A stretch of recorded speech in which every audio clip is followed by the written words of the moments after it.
ሰላም ጤና ይስጥልን። የአዲስ አበባ ቤቶች ልማት ኮርፖሬሽን የቤቶች ጨረታ አውጥቷል።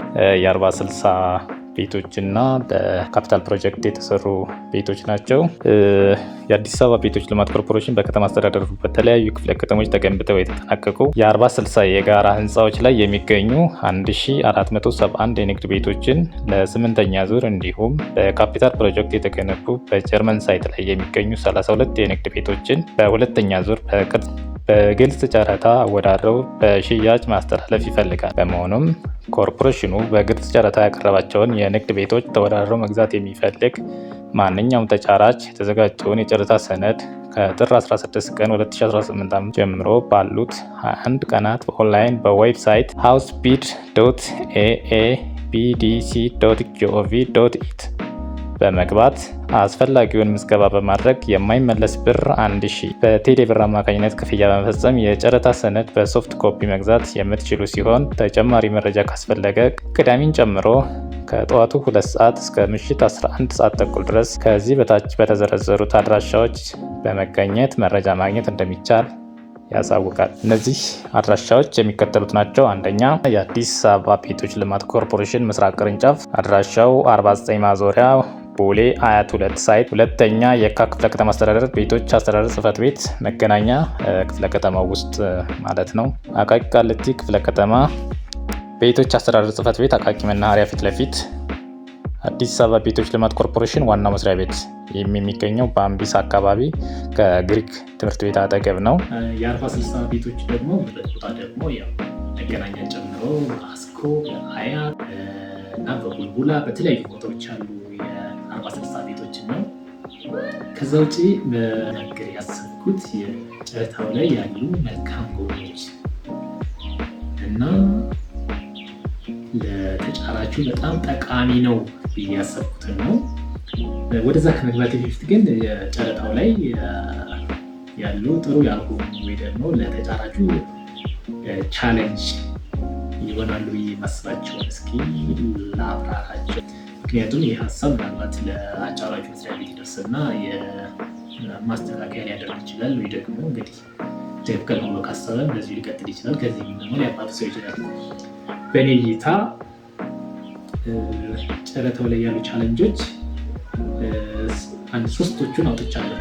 የመጀመሪያው የጨረታ መነሻ ዋጋው ከፍተኛ ነው። የጨረታው መነሻ ዋጋ 68508 ብር ነው። ይህ ገንዘብ ትንሽ ከፍ ያለ ነው፣ እንደ መነሻ ከፍ ያለ ነው። በእርግጥ ለአንዳንድ ቦታዎች ከፍ ያለ ላይሆን ይችላል። ለምሳሌ መገናኛ ራቅ ላሉ ሰፈሮች ደግሞ ይህ የመነሻ ዋጋ ብዙም ሳቢ ላይሆን ይችላል ለተጫራች። በእርግጥ በዚህ ዋጋ ቤት ማግኘት ቀላል ነገር አይደለም። ሁለተኛው ቻለንጅ ሊለው የሚችለው ወይ ደግሞ መልካም ያልሆነ ነገር ሊለው የሚችለው ለጨረታው የሚያዘው ሲፒኦ ይህም ከፍተኛ ነው። ማንኛውም ተጫራች ለሚወዳደርበት የጨረታ ሰነድ 164,000 ብር ሲፒኦ ማስያዝ አለበት። ለትንሹም ለትልቁም ለሁሉም ማንኛውም በቃ ተጫራች አንድ ቤት ላይ ለመሳተፍ 164,000 ብር ሲፒኦ ማስያዝ አለበት። ይህም ከፍተኛ ነው። ካሽ ገንዘብ ባጠረበት፣ ካሽ ገንዘብ ወተት ብዙ አገልግሎት ባለበት ይህንን ከፍ ባያደርጉት ምናልባት ብዙ ተጫራች ሊያገኙ ይችሉ ነበር ብዬ አስባለሁ። ለምሳሌ አነስ ቢያደርጉት ወይ ደግሞ ዝም ብለው የመነሻው 2% ቢያደርጉት ብዙ ተጫራቾችን ሊጋብዝ ይችላል። ይህ ግን 164,000 ብር ሲሆን ተጫራቾችን ሊያርቅ ይችላል። ወይ ደግሞ ሁለት ቤት መጫረት የሚችል ለምሳሌ 80 ሺህ የሲፒኦ አስይዞ ሁለት ቤት ሊጫረት የሚችል ሰው 164,000 ብር ሲሆንበት በአንድ ቤት ሊወሰን ይችላል። ሌላው ቻለንጅ ብዬ ያሰብኩት የሲፒኦ መመለሻ ጊዜው ረዘም ያለ መሆን ነው። ሲፒኦ የሚመለሰው አዲስ ልሳን ጋዜጣ ላይ የተጫራቾች የአሸናፊ ተጫራቾች በተገለጸ ከ45 ቀን በኋላ ነው። አስቡት እንግዲህ ሲፒኦ ለመመለስ የሚፈጀው ጊዜ ከ2 ወር በላይ ሊሆን ነው ማለት ነው። ለምሳሌ አዲስ ልሳን ላይ አሸናፊዎችን ለመግለጽ ቢያንስ 10 ቀን ይፈጃል ብንል ከዛ እንደገና ደግሞ እዛ ላይ 45 ቀን ሲጨምሩበት 55 ቀን ይፈጃል ማለት ነው። ያ ማለት ኦልሞስት 2 ወር ነው። ከ2 ወር በኋላ ነው ሲፒዩ የሚመለሰው።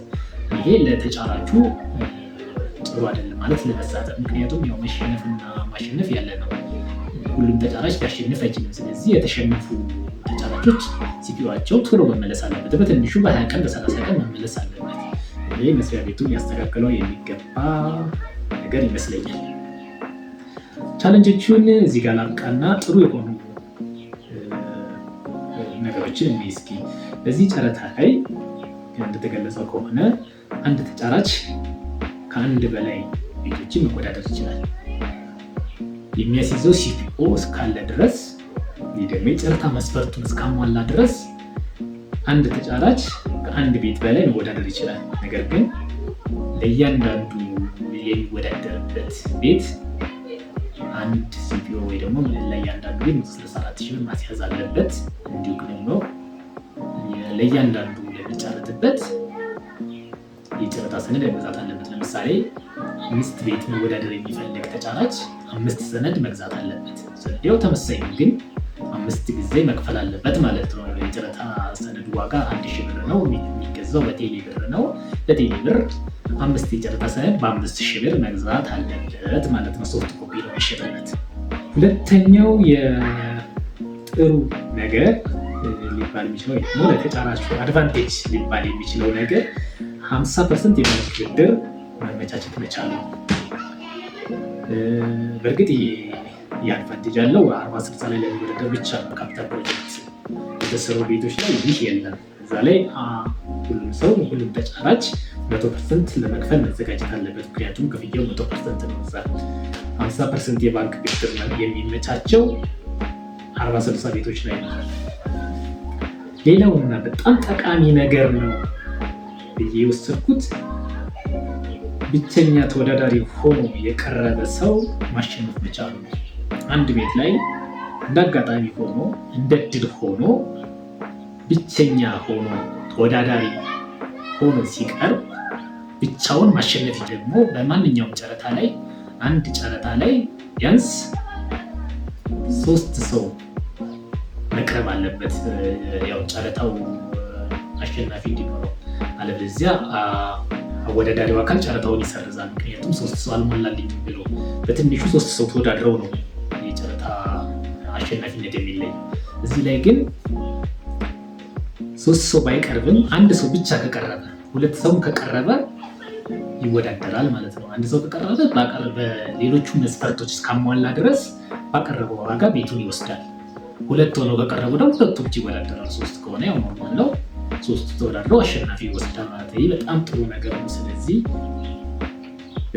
ጨረታው ላይ ብትሳተፉ በጣም ጠቃሚ ነው ይሄ ነገር። ለምሳሌ ዝም ብላችሁ የሆነች ቤት ይችን ቤት ማንም ሰው ሊሳተፍባት አይችልም። ብቻዬን ልሳተፍ ብላችሁ የፈለጋችሁትን ዋጋ አቅርባችሁ ከመነሻ ዋጋው ከፍ ያለ ሆኖ የምትፈልጉትን ዋጋ አቅርባችሁ ልታሸንፉ ትችላላችሁ ማለት ነው። ምክንያቱም ሌላ ተወዳዳሪ እስከሌለባችሁ ድረስ ለምሳሌ መነሻ ዋጋው 68,508 ብር ከ51 ሳንቲም ነው። ስለዚህ እናንተ 68,520 ብር አቅርባችሁ የቀረበውን ቤት ልታሸንፉ ትችላላችሁ ማለት ነው። ምክንያቱም ሌላ ተወዳዳሪ እስከሌለ ድረስ። ይሄ በጣም ጥሩ ነው። አመሰግናለሁ። ስለ ጨረታው ጨርሻለሁ። መልካም እድል፣ ተሳተፉ። ምናልባት ይህ እድል ድጋሚ ላይ ይገኝ ይችላል። ሁሉም ጨረታዎች ለጨረታ የቀረቡ ቤቶች በተሳታፊዎች አሸናፊነታቸው ከተለየ ድጋሚ ላይ ይገኝ ይችላል። ስለዚህ ጨረታው ላይ መሳተፍ መልካም ነው። የቀረ ነገር ቢኖር ከዚህ በኋላ በዚህ ዘርፍ በተለይም በቤት ሽያጭ፣ በንብረት አስተዳደር፣ በመኪና ሽያጭ፣ በቦታ በግንባታ ፈቃድ እንዲሁም በቃ ከቤት ጋር የተያያዙ ማናቸውንም ነገሮች መረጃዎችን ለማቅረብ ተዘጋጅተናል። ሰብስክራይብ ያድርጉ ዩቲዩብ ቻናላችንን። አመሰግናለሁ።